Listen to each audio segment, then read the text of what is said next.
This podcast is a member of the Place to Be Nation family. Visit us at placetobenation.com, the only place to be in your pop culture world. DC4U.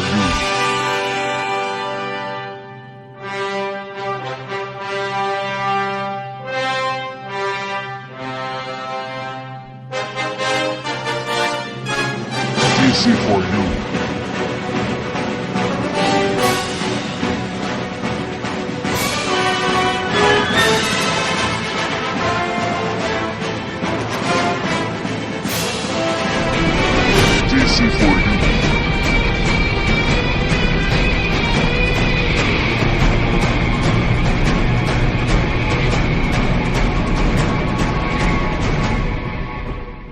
DC4U. Place to Be Nation Pop, welcome back to another episode of DC4U, the only all DC Comics podcast right here on the Pop feed. I, of course, am your host, one of your hosts, Russell Sellers, and joining me, as always, the manager, the owner, and, of course, the illustrious co-host of this show, Mr. Todd Weber. Happy Superman month to you. Hey, how's it going?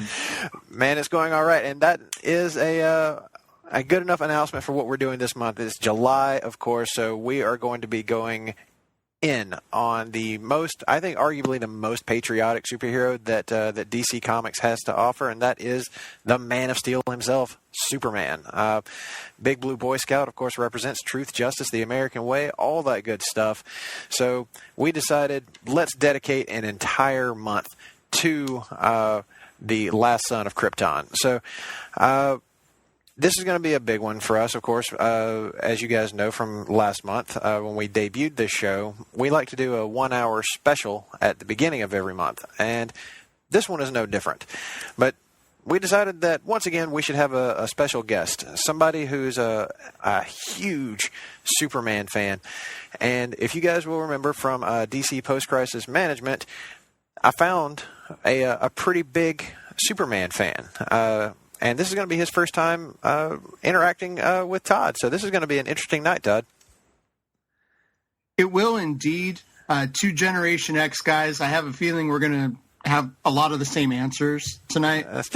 Yeah, this is for our preferences. This is certainly going to be a unique situation from my end, being a Gen Y or whatever the hell it is I actually am. Who knows? Who cares? Green jacket, gold jacket. But without further ado, let's introduce the folks to our special guest, and it is from the casualgeekery.com, all the way from Queens, New York.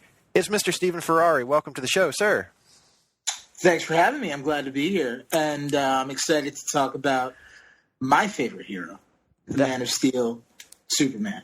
That is exactly why we have you on, sir, because you are a huge Superman fan. So before we get into the real meat of the episode, can you tell the folks at home a little bit about your Superman fandom? Why do you love this character so much, and at what point did you become a fan? Well, this dates back to pretty much my birth.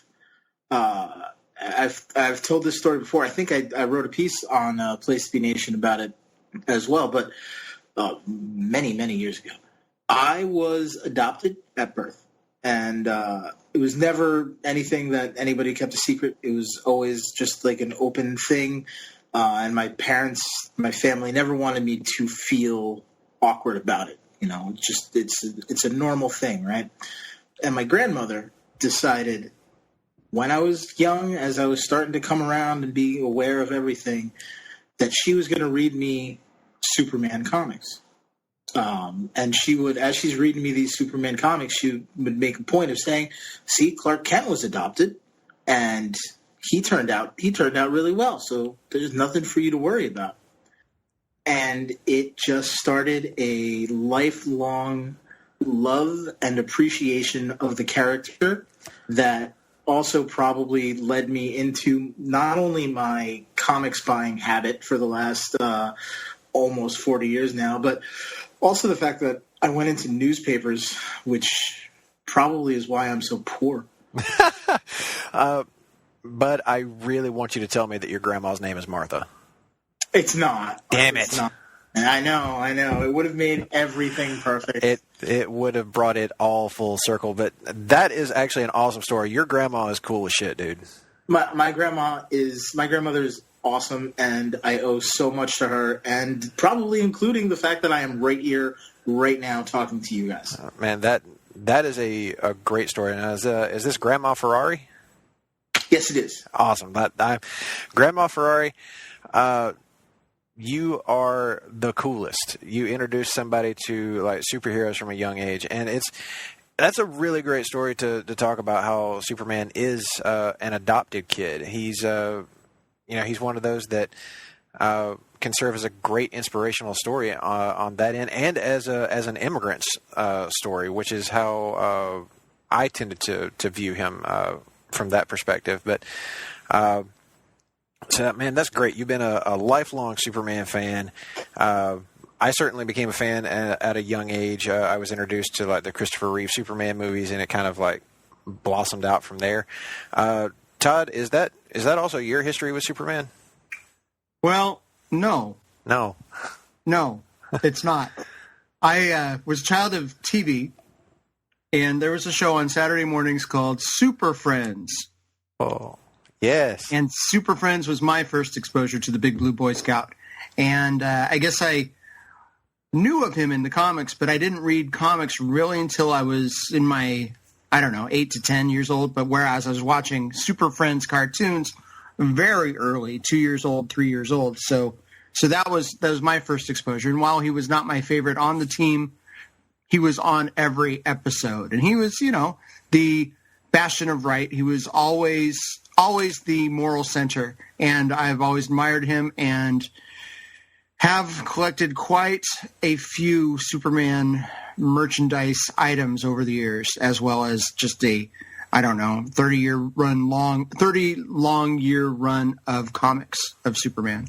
Sure. And there are a lot of people out there, I think, that view Superman as that hero who's, he's kind of the elder statesman of the DC pantheon. And sometimes that leads people to think of Superman as not that cool of a character. But one of the purposes of this show is to try and dispel some of those notions and say, you know what, maybe you just haven't really given some of these characters a deep enough chance to really make you a fan. So before we get into like our favorite Superman stories ever, I'd kind of like to go around here and let you guys talk about what story do you think you could pick out right now, like a story arc, an issue, just whatever, that you could hand to somebody and it would make them a fan. Stephen, I'll start with you. So while I was a fan of the character from a very early age, I didn't really start collecting comic books until I was about 12 or 13. And the thing that got me in, that sucked me in, was pretty much the thing that got a lot of people in the early 90s, the death of Superman, right? And I reread that recently, and I'm going through it, not just the death, but everything that came after, World Without a Superman and the Reign of the Supermen, which introduced the four pretenders.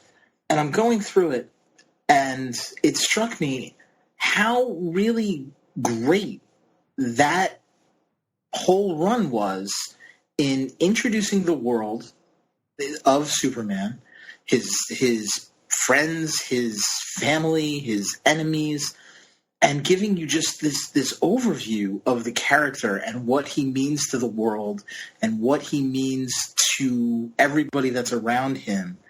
And by the time, he comes back at the end of Reign of the Supermen, it's just this great story that gets you so immersed in Metropolis, in Smallville, in everything about Superman.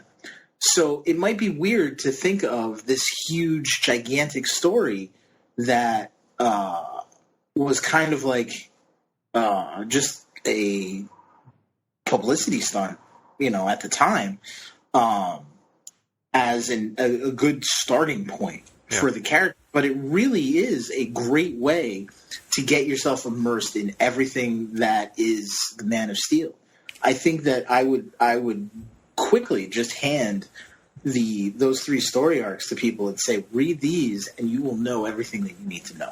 And conveniently, they're all collected in a giant omnibus edition now, so you can sit down and read this gigantic single book, and it'll tell you that entire story. That is a strong pick. That is certainly one that has stood the test of time and has been in continuous print since it came out. So, Todd, would you hand that story or a different one to someone? Well, I definitely considered the death of Superman, especially just that progression where each issue, the panels get bigger and fewer, and Doomsday's coming, and Superman dies on the last page of the Death of Superman issue, obviously. And spoiler alert. Surprise. But with the armband and the poly bag, it was a huge media thing. And I thought about that, and it definitely represents the character and how, boy, Stephen, I love that triangle era of the early 90s where you had a weekly Superman book. The Mike Carlin edited Superman family was just tremendous. But I think if I was going to give someone one story that sums up Superman to me, it would not be a Superman branded comic at all.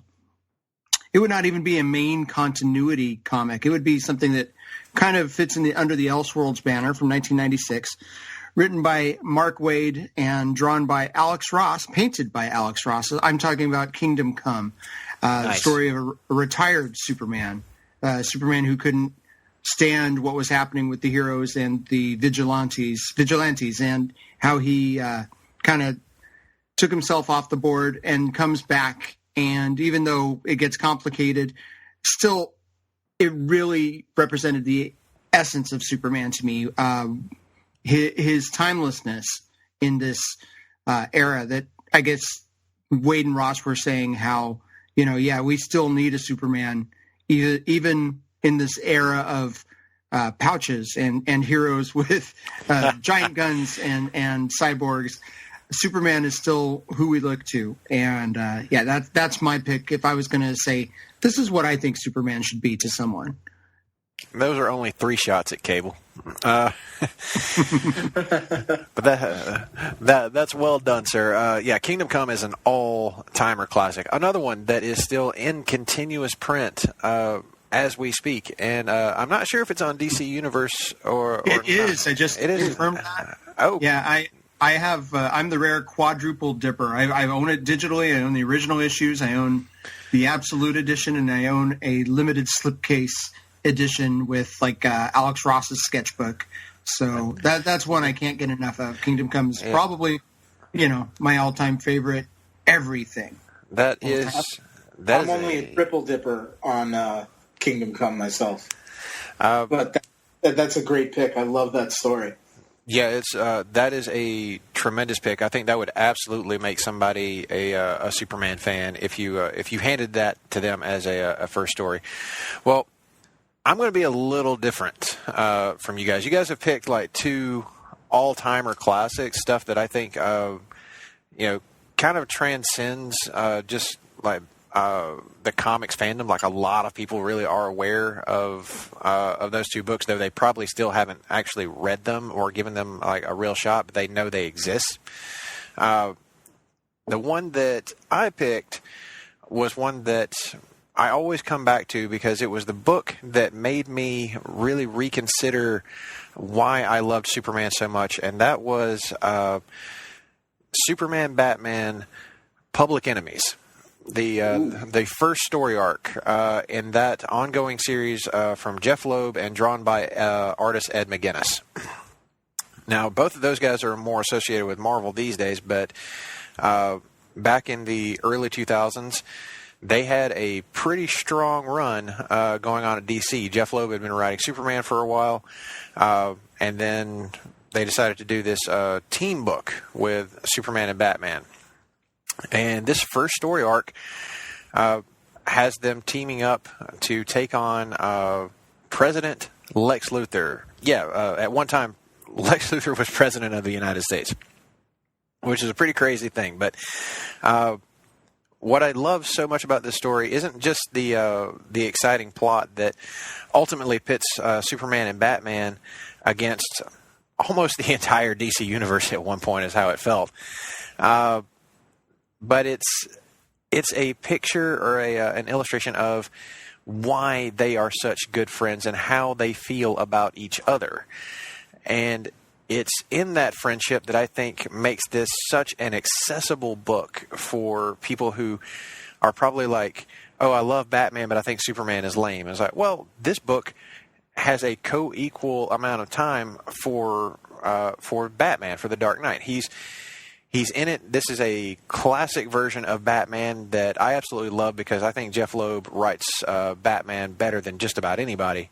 And I would also say that for his Superman. I love the way he writes this character in this story. At first he comes off as kind of like a little too self-assured and maybe a little like bordering on arrogant, but as the story goes on, you see that that's not who Superman is at all. That he's actually just someone who really is the best of us, as Bruce Wayne himself points out in the story. And one of the things that I really love about this story is that it will show you the superhero side of Superman in a way that makes him fun and engaging. And it has one of the best quotes about Superman, I think, that has ever been written. And it's when Bruce and Clark are taking on a bunch of supervillains all at once because there's a $1 billion bounty on Superman's head. So all the supervillains are coming out of the woodwork to try and take him down. And it's pretty much just him and Batman taking on this big crew. Batman gets caught up by a bunch of ice-themed villains who wind up freezing him in place. And through their comm system, he's asking Superman to bring the heat, which means to use his heat vision from way up in the sky to take out some of these villains. And while this is happening, Bruce's inner monologue is just so spot on. The quote goes like this: "It is a remarkable dichotomy in many ways. Clark is the most human of us all. Then he shoots fire from the skies, and it is difficult not to think of him as a god, and how fortunate we all are that it does not occur to him." That right there is just is profound, and it's something that like really speaks to, those moments when Bruce looks at him and says, I always keep my cool around this guy. I'm always so focused when I'm with him in his presence. But even Bruce is taken aback and in awe of Superman at so many points in the story. It is action-packed from beginning to end. It sets up a couple of other really great stories that also take place in this title. And it's the first step on the road to what is my favorite comics event of all time, Infinite Crisis, as well as a book that I'll talk about in a minute that is my all-time favorite Superman story. But this is the one that I would put in the hands of anyone and tell them that this book is going to make you a Superman fan. So, pretty good choice. Yeah, that's one of my favorite series because I love. Like you said, I love Jeff Loeb's writing of Superman, and Ed McGuinness's art is just so beautiful. The way he draws all the heroes, they're majestic. They really are. Like it's a little bit on the I guess the cartoony side. I guess is how I would kind of describe Ed McGuinness's art at times. But for this story, it fits so well. And it's not just the action that I talked about. Like I talked about that a lot. But there's a lot of humor in this book. The banter back and forth between Superman and Batman is absolutely fantastic. This is basically a buddy cop procedural, just done with superheroes. And it is so much fun from beginning to end. It's one that I like to revisit every so often. Like I'd like to get it at an annual reread, but it's pretty much good anytime. I actually reread a little bit of it today, and man, it just gets better over time. Yeah, I think we took it for granted a little bit at the time it came out. It was really good, and the art was definitely strong. I didn't necessarily. I think comics were so different than you were getting bombarded. You were reading everything. I was reading 20 books at a time back then, and this really endures. And I love the interactions and the contrast between the characters. They have both their inner monologues going on throughout, which is funny. So you can contrast their thoughts, their whole styles. Superman's talking about how the dream begins here. Batman's always the nightmare begins here. It's really good, and it shows you Superman doesn't always. I guess I'm trying to say it's nice to have the Batman contrast to see everything about Superman that stands out, how different he is. And McGinnis's art is definitely something. I warmed up to it a little bit over time. I definitely didn't like the Emperor Joker stuff, but I sure like this quite a bit more. And they appropriated this on the direct-to-digital movie, didn't they? The same kind of art style. Yes, they recreated the Ed McGuinness art style for the movie adaptation, which was really cool. And I'm just gonna have to take offense to something that Todd just said about not liking Emperor Joker. I don't know, man. I've been looking forward to having a nice long conversation with you for so long now, and that was just like a stab in the heart. That's one of my favorites. Well, I probably like something that you hate too, though. That's probably true. That is the wonderful thing about comics is you can like so many different things, and you can dislike so many different things, but there's always something for you, and that is true. That is very true of Superman comics. But that's the segue here, if you will, into what each of us would pick as our all-time favorite Superman story. Now, this was one that I knew the answer to immediately. I don't know if you guys struggled with this one or not, but it's a no-brainer answer for me. So I'll save mine for last. So, Stephen, of course, as the guest of honor, you get to go first here. What is your all-time favorite Superman story? That's so tough. There's so much really great stuff to choose from.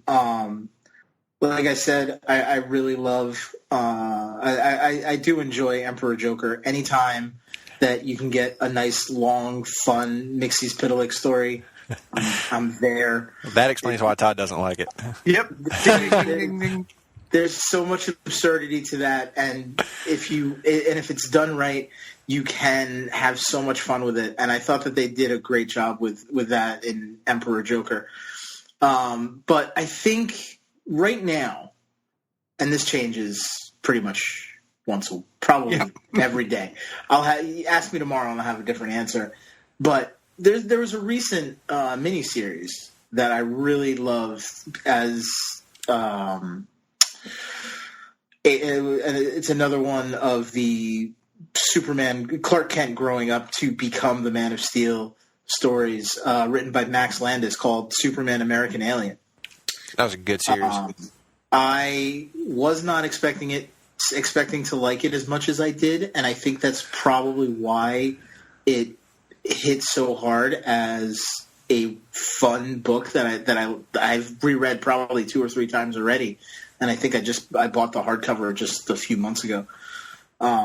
It's a story about Clark Kent growing up and becoming the Man of Steel and meeting all of these people that are going to be important to him. And it's just so well done. The art is beautiful. The writing is fantastic. No matter what I think about Max Landis as a person, because he can be really obnoxious when you hear him talk, the man can write a good Superman story. I fully agree with that. I was not expecting to like American Alien whenever it was coming out. But then I picked up that first issue and was just instantly hooked. Like, this is for right me. From the first page. Yeah, it gets you, and I love how he used a different artist on every issue. Yeah. It played like a greatest hits of different comic artists from Max Landis's perspective, and they were all so perfectly chosen for their individual stories. Just match everything to the match the writing to the art, the story, everything was just so well done. Yeah, another series that you can read right now on the DC Universe app in its entirety. It is a tremendous read. I would highly recommend that issue. That's a good pick, man. That is a really good pick. Now, Todd, your favorite Superman story of all time, and I already know, spoiler alert, folks, Mixes Pitalik will not make an appearance in it. He is not in this particular story. This is a done-in-one issue, and again, it goes back pre-Crisis on Infinite Earths. Actually, it's concurrent with Crisis on Infinite Earths, and it was an annual, so it's an extra-length single issue written by a man named Alan Moore, kind of an upstart writer, and illustrated by somebody named Dave Gibbons. So I don't know if those guys ever worked together on something. I'm sure it would be. Besides this, it could be pretty interesting. I think I've heard I've never heard of either of those guys. I'm going to have to. Yeah, definitely need to Google those two guys. But I think they got some talent. They have a future in this business. Yeah, as we would say in the wrestling family. So this is this is Superman Annual number 11 from 1985. The title of the story is For the Man Who Has Everything. And I don't want to give away too much, but I do just hold it up as sophisticated Superman. Still has the essence of the character, what makes him this paragon of virtue, and how much he has to sacrifice to be Superman, to be the one who protects Earth. And it's just a masterwork, and it's all done in one issue. It's fantastic. The villain is a guy named Mongol, who we see a little bit later in Green Lantern. And speaking of Reign of Superman, I guess, a little bit. And I just got to say, it's to think that they wiped this continuity and started over. And I was thinking about picking the Man of Steel as maybe my comic to show somebody, even though they've retconned half of that already. For the Man Who Has Everything, I think holds up for me as my absolute favorite Superman story. Gets to the essence of the character, really talks about his tragic nature, because there is a tragedy to Superman. He has to, he could live forever, and he's in love with Earth, in love with Earthlings, and they're all going to die, and he'll endure a lot, endure past them. I also thought about All-Star Superman and Action Comics 775. So I have a feeling one of those two will be talked about fairly soon. Another tremendous pick. That was also adapted in a really great episode of Justice League Unlimited. That's right. It was episode 2 of that show. So if you guys have never seen that, plug up DC Universe again. It's on there, and it is it's a bit different in places from the comic story, since Robin is involved in the comic book version, and Jason Todd Robin. Yes, it is Jason Todd, and they remove Robin from the story in the Justice League Unlimited adaptation, but it's still pretty spot on. So really great stuff there. Now, it's a shame that they take Robin out, because it eliminates one of the fun gag lines from that as they're walking into the Fortress of Solitude, and Batman tells Robin to have the eyes forward, chum. Yeah, Robin definitely had an eye on Wonder Woman, I think. I think she was a little bit out of his Justice League there. But I digress. Now, my favorite Superman story of all time is probably going to come as absolutely no surprise to anybody that knows me and my Jeff Johns fanboyism. So let's just go ahead and put it out there. My favorite story is, of course, the Brainiac story arc from Action Comics 866 through 870, written by, of course, Jeff Johns and drawn by just one of the all-time great artists on Superman or any other book, really, Gary Frank. this is a pretty action-packed story, as the title might confirm. But the backbone of this is Jeff Johns reveals that every version of Brainiac that Superman has ever encountered up to this point has been a drone copy of Brainiac, but the real one, the Zero Edition, the version 1, if you will, Brainiac, is finally coming to Earth, and he is going to basically do to Earth what he's done to so many other planets. He's going to shrink Metropolis, that's ultimately one of the things that he's going to do, and he intends to add, the last Kryptonians to his collection, along with adding a piece of Earth and eliminating the planet. But what I love so much about this story is how personal it gets for Superman, for his relationships with the people of Earth, specifically with his parents, and then, of course, his relationship with the newly arrived Supergirl, who at this point was introduced just shortly before this story by the previously mentioned Jeff Loeb on Superman Batman, because the second story arc introduces Supergirl in that title, and that was drawn by Michael Turner. Yeah, the tremendously talented Michael Turner, man. who is gone too soon. He's one of the all-time best, and that story arc is just as good, almost just as good as Public Enemies to me, and it is gorgeous in its presentation. So, highly recommend that one. But Brainiac is a story that really cuts to the heart of Superman, and it's something that Jeff Johns did so well. I wish that he had a much longer tenure on Superman, because every time he writes him, he just gets it. He just gets what I want to see out of Superman, because he writes him as Clark first. He writes him from that immigrant,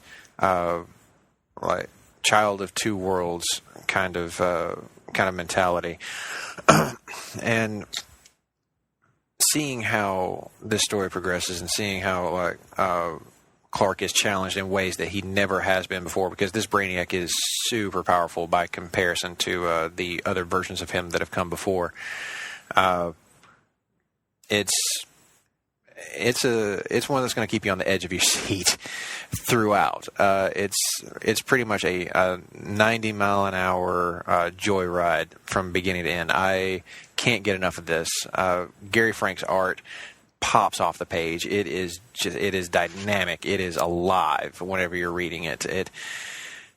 I don't think anybody draws Superman quite as close to Christopher Reeve as Gary Frank does. But it's almost spot on. And say that? That was I think my favorite part of Gary Frank's run drawing Superman here, because just the clarity in his face and how much it resembled the Chris Reeve version just felt so right. And it made it feel so familiar, probably for a lot of people, and just like the perfect Superman. It really is. The way it's written, the way it's drawn, this comes off as like the perfect Superman. This is him. This is how he is supposed to be. And this is also a story that'll break your heart. Quite the end. The ending to this one, I don't want to spoil it for anybody that hasn't read, that might go read this one, because I think the ending is a much bigger gut punch if you don't see it coming. But I am not ashamed to admit that the ending of this story, I had to put the book down, because the tears were just flowing. Yeah, it's one that it feels like it comes out of nowhere, but man, what an emotional crescendo that this story has. It is one of the most affecting Superman stories, one of the most affecting comic stories that I think has ever been put to page. So Superman Brainiac is my pick for like my all-time favorite Superman story, one that I will read again and again and always get something out of it. So I hope other people will go out there and pick that one up too, and pick up all the stories that have been mentioned here, because there's so many that we haven't touched on, but we've talked about so many great ones that'll get you started. So if you go on DC Universe right now, you can find every single one of these, and you can stream them all, and you will, I guarantee, find at least one of these is going to hit with you. When I'm done doing this, I'm going to grab my hardcover copy of Superman Brainiac, and I'm going to reread it just because. You see, that's the effect of a good Superman story. It draws you in, makes you want to really root for this character and just keep going with it. You can't help it. It's that good. Well, folks, those are our comics picks. But as we mentioned, this is the hour special. So when we come back from the break, we are going to take a look at Superman and other media, our favorite live action and animated versions. So stay right there. We'll be right back. Promotional consideration paid for by the following. Place to Be Nations, JT Rosero and Chad Campbell here. We want to let you know that we have over 24 podcasts available on iTunes, Stitcher, Google Play, and PlaceToBeNation.com. We now offer them to you on 2 great feeds. On the Place to Be Nation Wrestling feed, we dive into topics running the gamut from today's WWE to the glory days of yesteryear and the ins and outs of the territory days. In addition to our full-length shows, we also deliver to you special pod blasts on topics old and new. The Place to Be Nation Pop feed is a veritable treasure trove of great content. Offer tremendous shows covering the land of movies, television, life, comics, and sports, brought to you by the most knowledgeable and insightful folks in the podcast world. You can find all these great shows, plus archives of our past podcasts from over the past 8 years as well, by subscribing to both feeds on iTunes. And while you're there, be sure to rate and leave feedback as well. All of these shows, plus others, available on PlaceToBeNation.com, where we cover pro wrestling, sports, movies, comics, plus in-depth search projects, and much more. Be sure to support our site by using www.PlaceToBeNation.com/Amazon when doing your online shopping. And we want to thank our friends at Boneheads, Wing Bar, ProWrestlingOnly.com, and TheHistoryOfWrestling.com as well. Be sure to follow us on Facebook, Twitter, Instagram, and Tumblr. PlaceToBeNation.com, the only place to be in your pop culture world.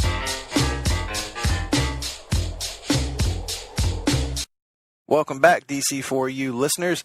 We are, of course, here talking with our special guest, Stephen Ferrari of thecasualgeekery.com, all about Superman on this kickoff edition for Superman Month. Now, in the first half, of course, we talked about all of our favorite comics and what we hope will soon to be your favorite Superman comics.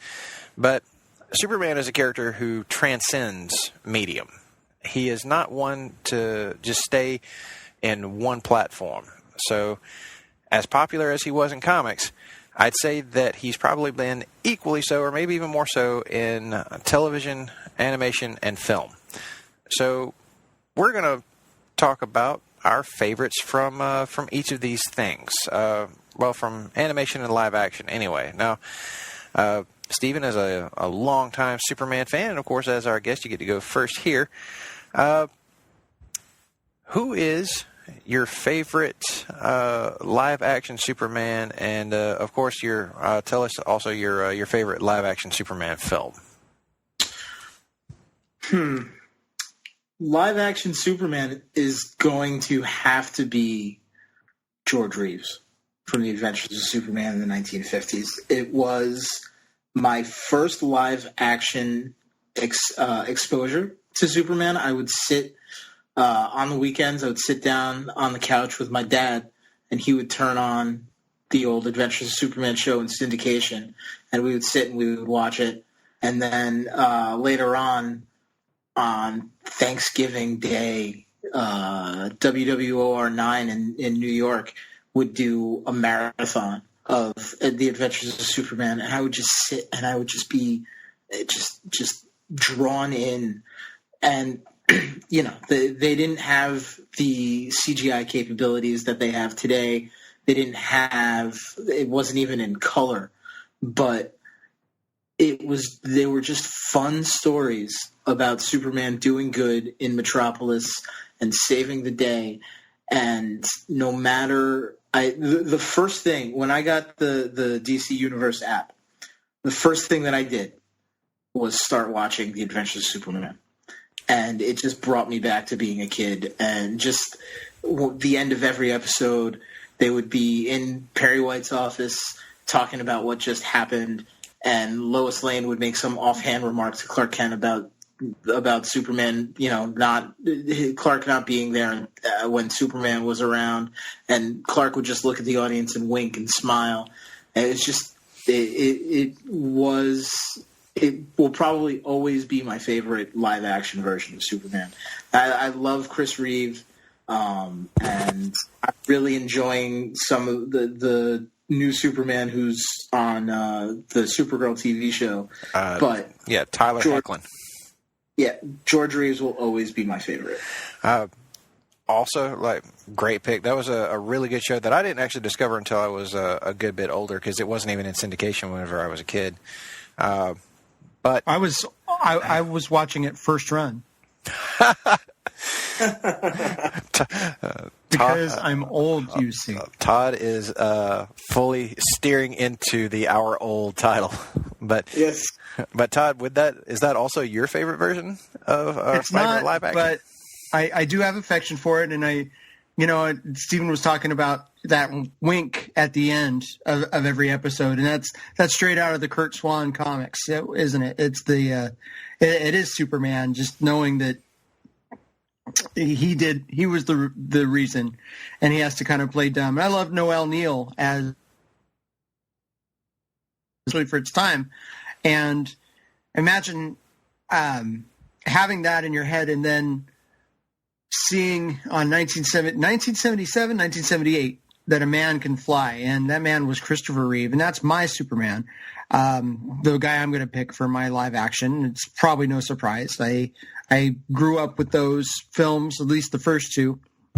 The third one is kind of funny, but I never saw it again after my first time in the theater. And the fourth one I did see in the theater, and I burned my retinas as a result. But Chris Reeve in Superman 1 and Superman 2 was just iconic and was the character. He was this American alien, to pull back from the Max Landis thing, that he represented that point of view so well, where he feels helpless to do everything he could, when, say, Pa Kent dies in the beginning, which Pa Kent dies in Superman the film, and he talks about how he couldn't do anything. Just the right balance of determinedness, sense of humor, the being driven. I think he was exactly what that role needed in that time that it was.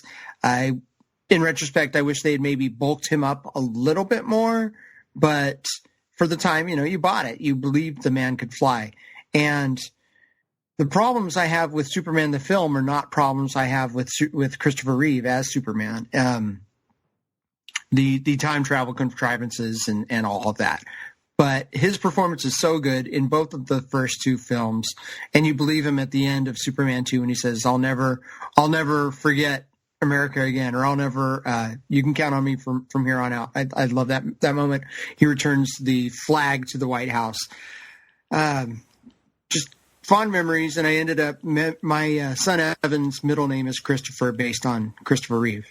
See that? Oh man, I didn't know that. That is fantastic. Yeah, absolutely. So this was incredibly tough because, of course, I have that deep affection for Christopher Reeve. That was my first Superman. And, of course, as we're going to talk about in a future episode, I got a pretty good bit of affection for Dean Cain. I thought his take on Clark, pretty spot on. His Superman, it's okay. It's not great, but it leaves a little bit. And then Tyler Hoechlin on the current CW shows.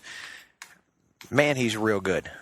I wish that they would just give him a Superman series. Real one, yeah.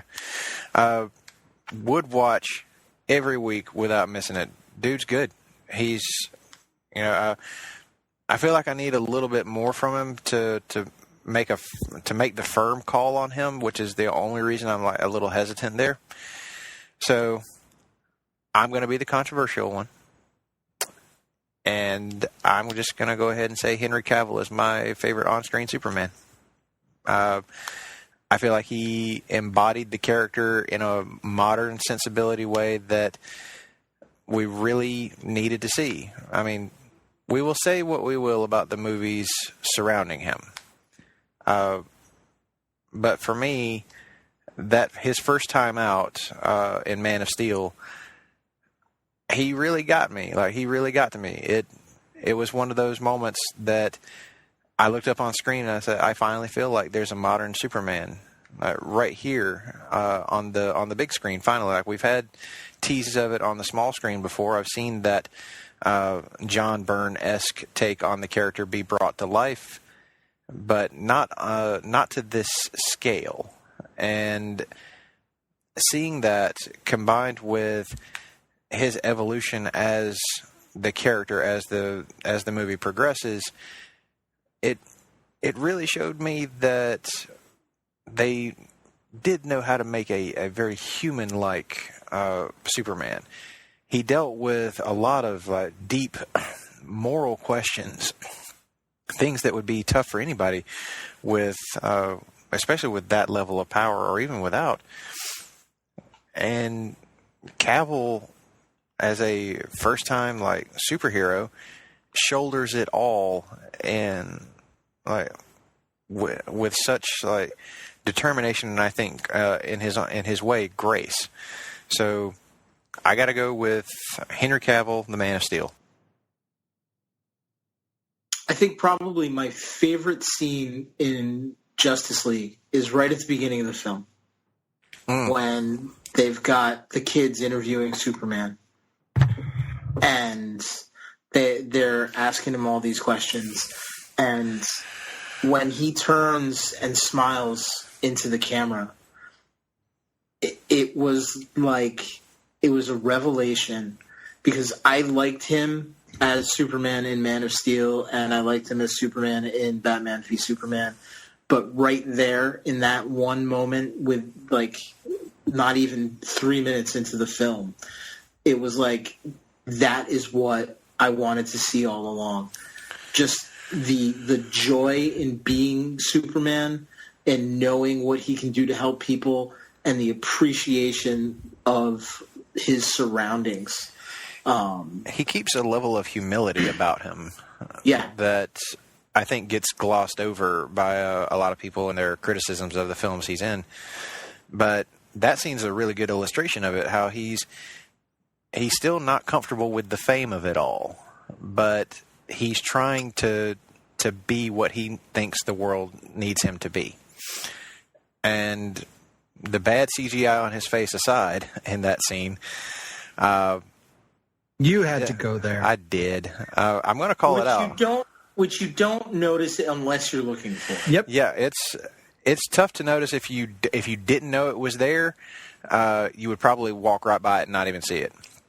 But that scene is so well written and so well done. I felt like at first I was wondering just exactly what they were doing with that opening, but I was like, you know what?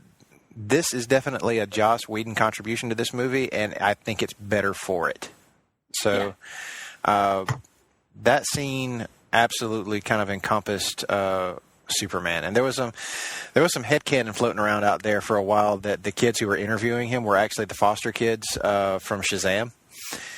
And I thought that would have been really cool as a revelation down the road.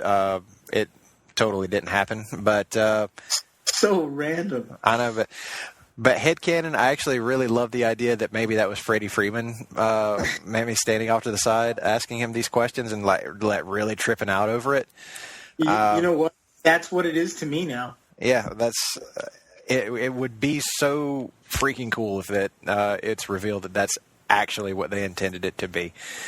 So yeah, folks, Man of Steel is a movie that I think people are going to look back on more fondly as the years go by than they did at first. I think more people are going to discover it and see that, you know what? They actually had something here. Maybe things didn't stay on the rails the way they should have been, but this is a better movie than it gets credit for. So, moving on from that, we've discussed our favorite live-action Superman. Now to a medium where Superman is certainly even more prolific than he is in live-action, and that's in animation. He's got untold number of animated movies and television series out there. It spans generations, decades worth of stuff. So this one, I think, is an even tougher choice than the live action picks. So, Stephen, once again, I come to you first. Who is your favorite animated Superman, and do you have a favorite animated series or an animated movie version of the character?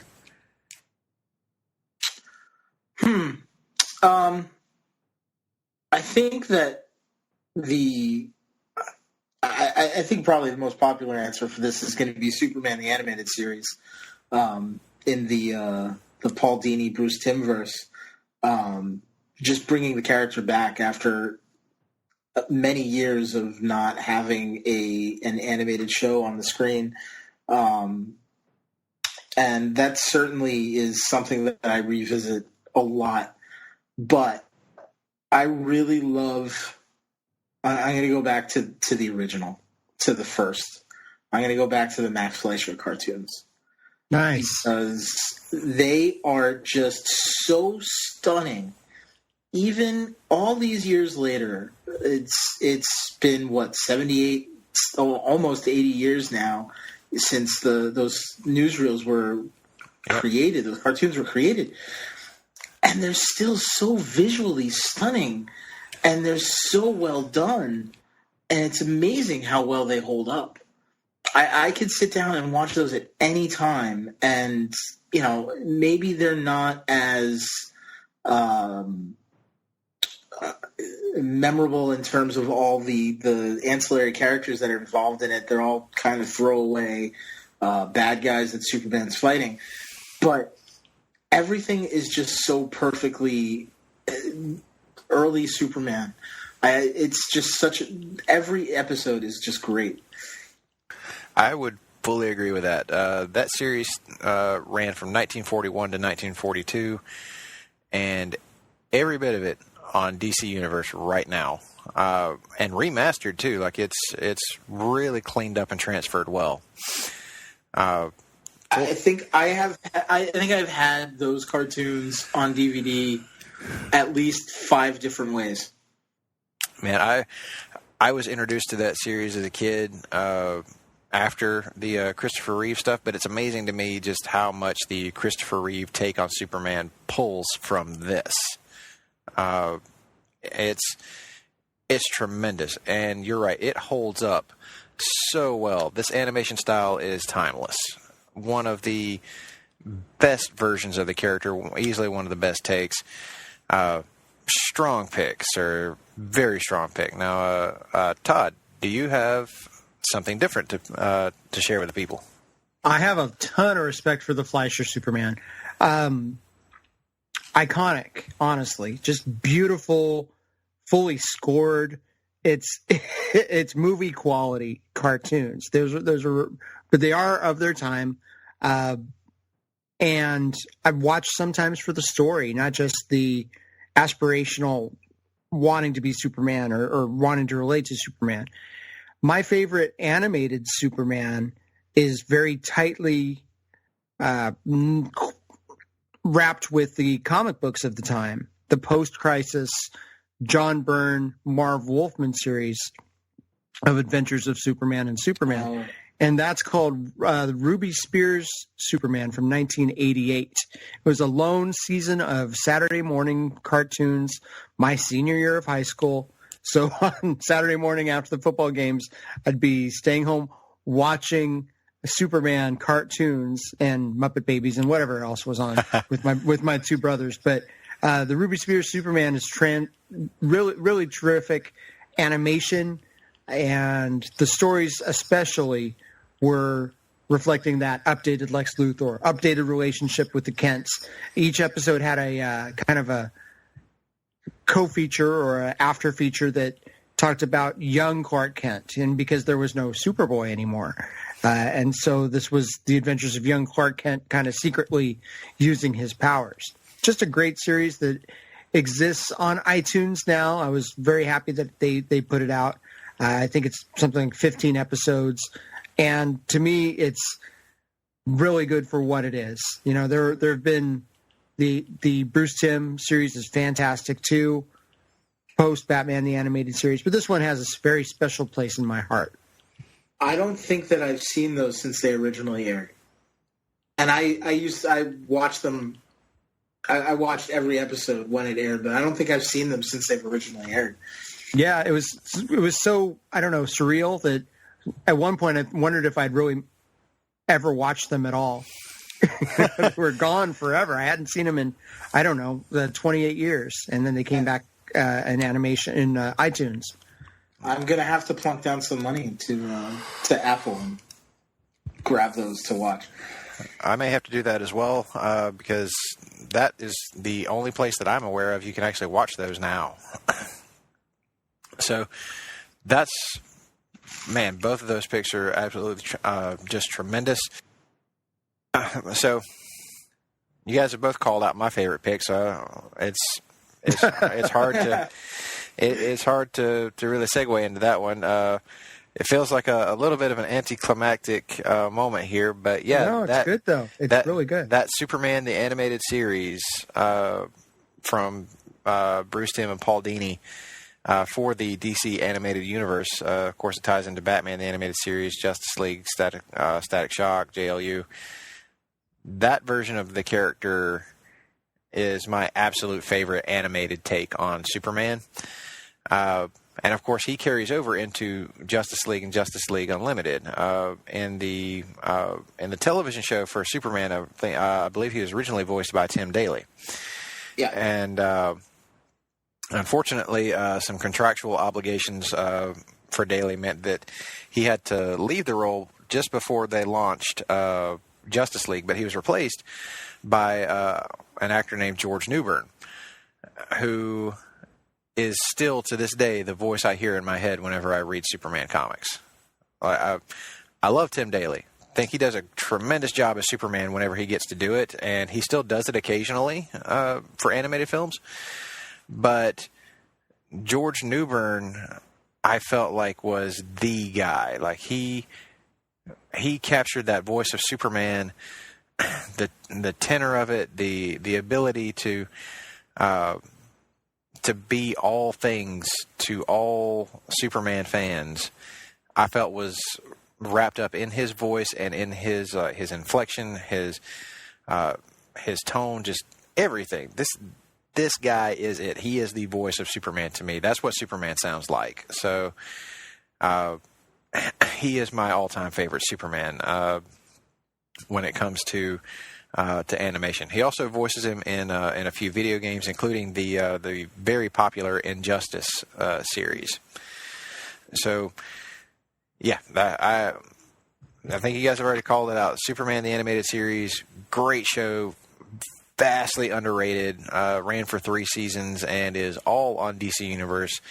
And what's so cool about it is that if you love Justice League and Justice League Unlimited, a lot of the big plot threads that run through those shows actually begin in Superman the Animated Series. And that show is also responsible for introducing that universe's animated versions of Aquaman, The Flash, and the Kyle Rayner Green Lantern. So, which blew my mind when they actually had Kyle as the Green Lantern on the show. Absolutely, just mind-boggling to me. I couldn't believe it. And it made sense for the time because it was late '90s, and Kyle was the only Green Lantern in the comics at the time. So they kind of, sort of give him Hal Jordan's origin, like remixed with Kyle Rayner's. And of course, they also introduce their take on Sinestro in in that universe. A version that, I'll be honest, I'm not very fond of. But that was long before the Jeff Johns revival and the rebirth, if you will, of one Thal Sinestro. But that is a topic for another time. Well, let's not forget the greatest Lex Luthor of all time, Clancy Brown. Yeah, Absolutely. Greatest performance or characterization of Lex that's ever been done. Started there. In any And medium. Clancy Brown's voice is what I hear whenever I read Lex Luthor in comics. Thank you. Abso-freaking-lutely. His voice is iconic. Like, he is Lex Luthor. Nobody has performed the character better than Clancy Brown.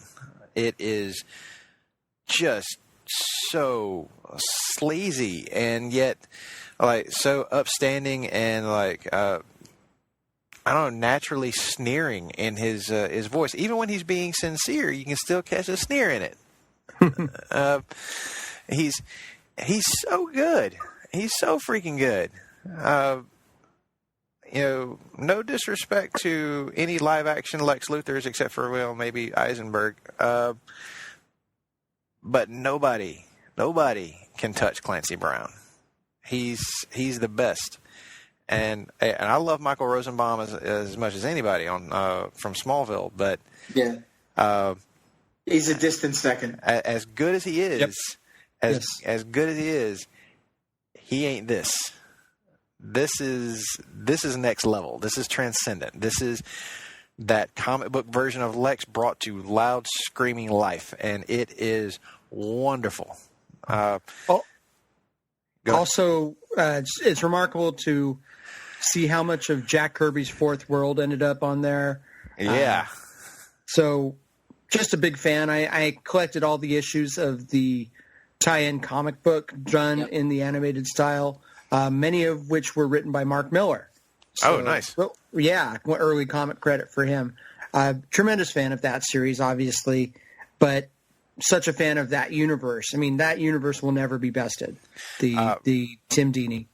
Yeah, I don't think so. I think that if you're going to talk about the perfect iteration of the DC universe outside of comics, I think that's it. The Timverse is the DCU at like peak perfection. It's been good in other places. Plenty of people have certainly gotten it pretty well before and since. But none of them have reached the scope. No, none of them are the width and breadth of how much that they introduced in the episodes that they produced. It's just, I think they hit every aspect of the DC universe at one point or another between the various shows that they had. And everything was represented, and it was represented so beautifully. And I mean, Superman especially.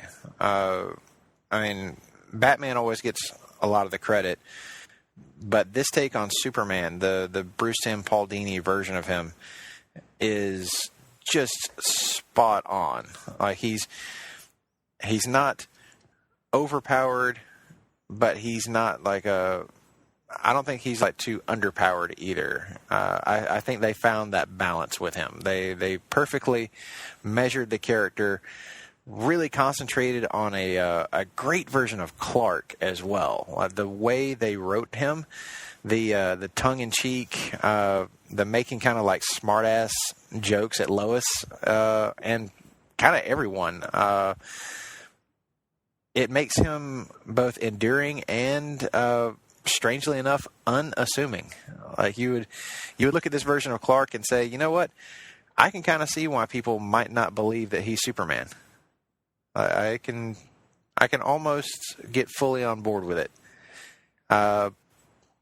Just a tremendously done series, top to bottom, and the score, the opening theme song for that version of Superman, vastly underrated. Tremendous gem. It's for me. It's just below that iconic Batman theme that they used for the animated series, and of course that came from the Burton films. So, well, I think that about I remember the day after, probably the week after the Superman the Animated Series debuted, I was humming that theme song the whole week.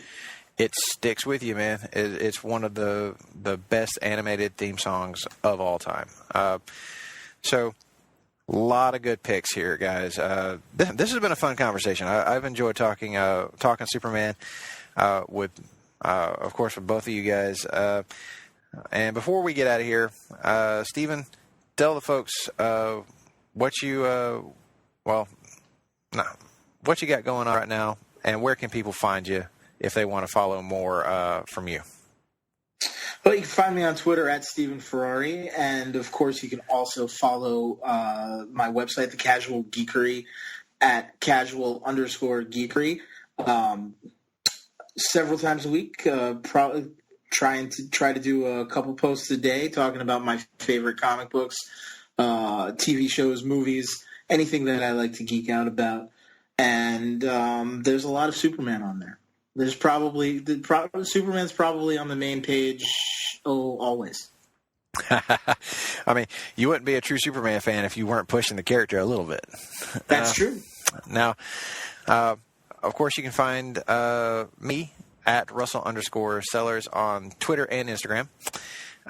Follow Place to Be Nation Comics at PTBN Comics on Twitter. Join the Facebook group, the Place to Be Nation Comics Facebook group, where you can find links to this and all of our other shows, as well as like a wide variety of comics topics that we talk about there all the time.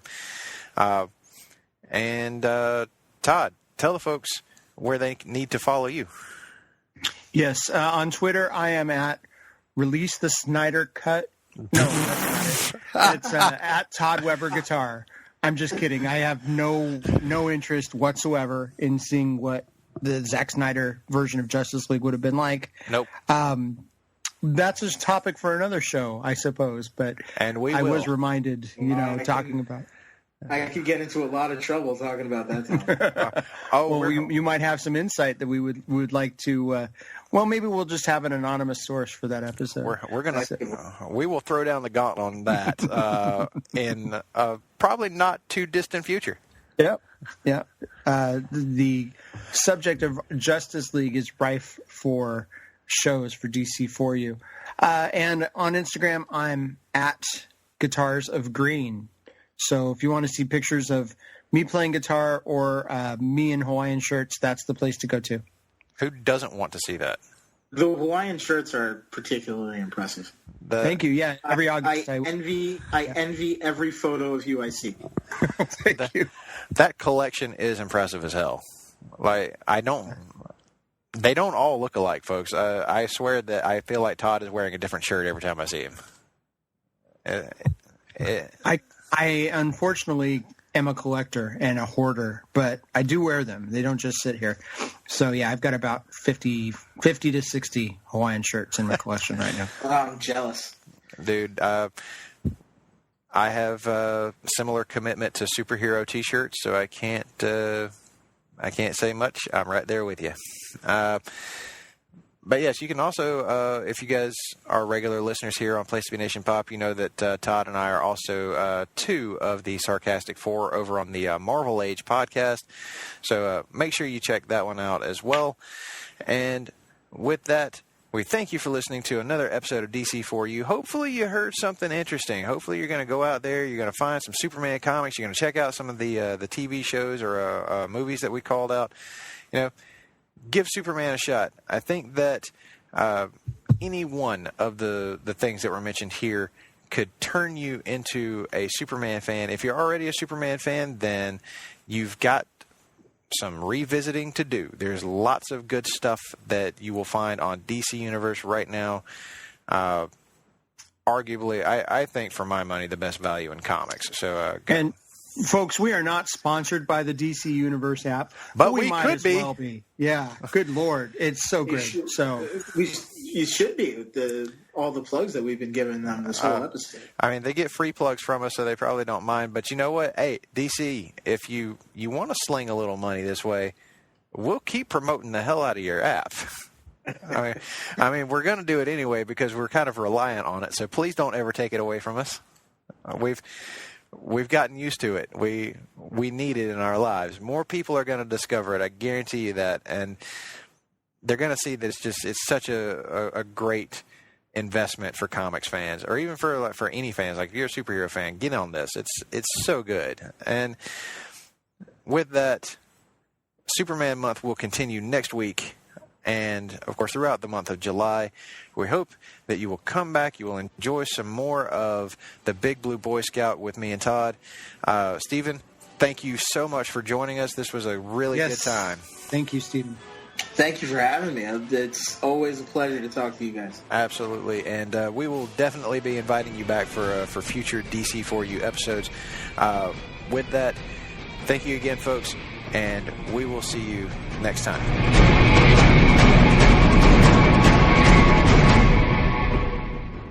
DC4U.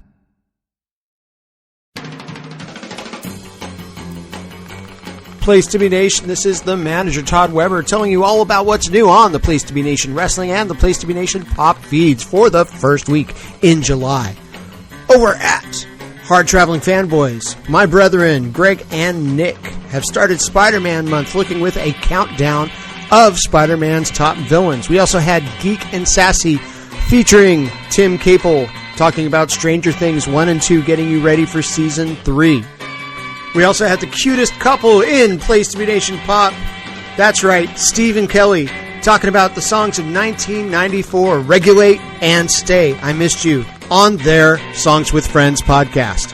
Over on the wrestling feed, we had the latest and greatest talking WCW, Jennifer, Greg, Tim, all talking about War Games, the match beyond, featuring lots of J.J. Dillon submissions. We've got lots of great shows on PlaceToBeNation.com, iTunes feeds, Spotify, wherever the hell you get your podcasts. Every week here, PlaceToBeNation.com, your only place to be in this pop culture world.